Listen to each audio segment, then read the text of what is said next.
Hey there, YouTube and pipe, tobacco, and cigar enthusiasts out there. It's me, just a bloke with a beer. I'm actually downtown Salt Lake City here on the historic Regent Street. It used to be called something else back in the day. But now it's called Regent Street, and there's actually a couple of restaurants and little bars and hotel areas on this street. There's a huge parking structure here too, as you can see. But I'm standing in front of one of the buildings I was trying to look into, and there's not a lot of history on this particular building or a lot of history on the street around here. You're the best. But No. one thing for sure is that this was one of the darker areas in Utah's history, or at least Salt Lake City's history. Regent Street used to be an area full of bars and brothels, and I'm actually standing across the street from one. That building is currently for lease, and the history that they do provide on this building is that the bottom floor used to be a cigar shop and a cigar factory, but the upper two floors,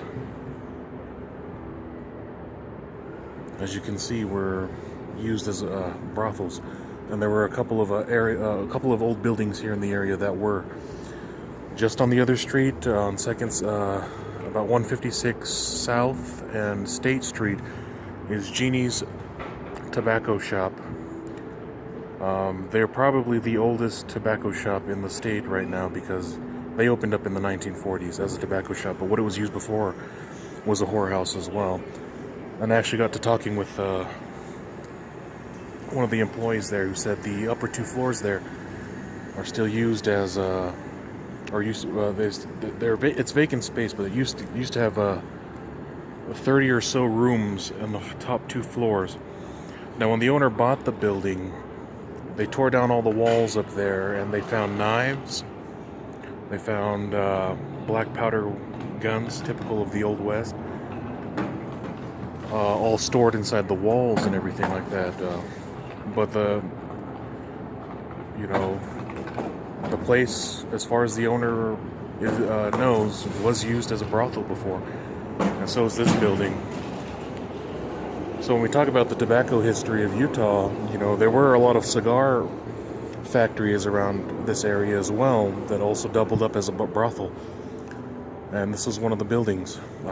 When they actually started renovating this building, it's for lease now, and you can still see a lot of the old style rails and stuff inside, the trim, but there's also a lot of modern look. But when they were tearing down the walls in this particular building,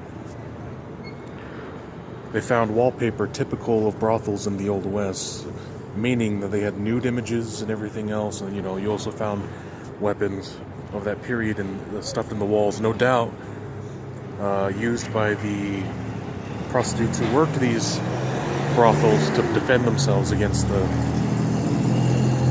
some unsavory patrons. But yeah, I'm standing on one of the probably darker streets in Utah's history, one that's not photographed very often. In fact, I tried to look through the Utah Historical Society's images of this, and they just didn't take a lot of pictures of this street or the buildings around here. And contrary to the belief that, especially for those of us who grew up here, Utah didn't have that peach perfect history that we all like to think it had. Salt Lake City definitely had what every Old West city that sprung up in the late 1800s, early 1800s, that every other city had. The Salt Lake City is no exception. Even though a lot of the history here is dominated by the Mormon Church's history, and they did have a huge part to play here in the state of Utah, and also in the building of the city. In fact, the temple, which is not too far from here, in fact, if I walked about 5 minutes north, I'll probably get to the Salt Lake City temple, but that's for another video. I wanted to come here and explore this street alone. You know, this is one of the streets I pass all the time, but you don't really know a lot about these old buildings here. As you can see, tucked away in some of the back alleys of Regent Street here,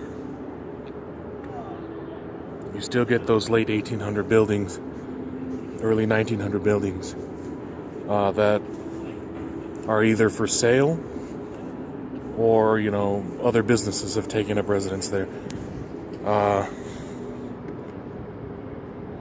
I would have filmed in front of Jeanies Cigar Shop, but the area is actually unsavory, and there are some unsavory characters around. I didn't want to spend too much time out in front of the shop.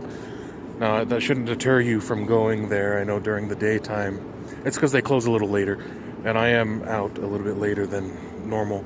As you can see, the sun is down, but, you know, the shop has probably the biggest selection of corn cobs from Missouri Meerschaum that I've seen in any tobacco shop here in Utah. And I actually picked up a new pipe. I'm not sure what it's called. I'll have to get on Missouri Meerschaum's site and take a look, but they're actually selling it a lot cheaper here. And it's probably because they don't get a lot of pipe smokers, so, you know, an ounce of tobacco here actually cost me less than $1, which I was surprised. And I picked up some Irish cream, was the name of the blend, from Jeanies. So the pipe itself was like $20, or 19 to 20 bucks, plus the tobacco, so, and the rubber mouthpieces there to help protect the stem. You know, all that came out being a $19 pipe, an ounce of tobacco, matches, pipe cleaners, and the rubber bits at the end all cost me about 21 bucks. So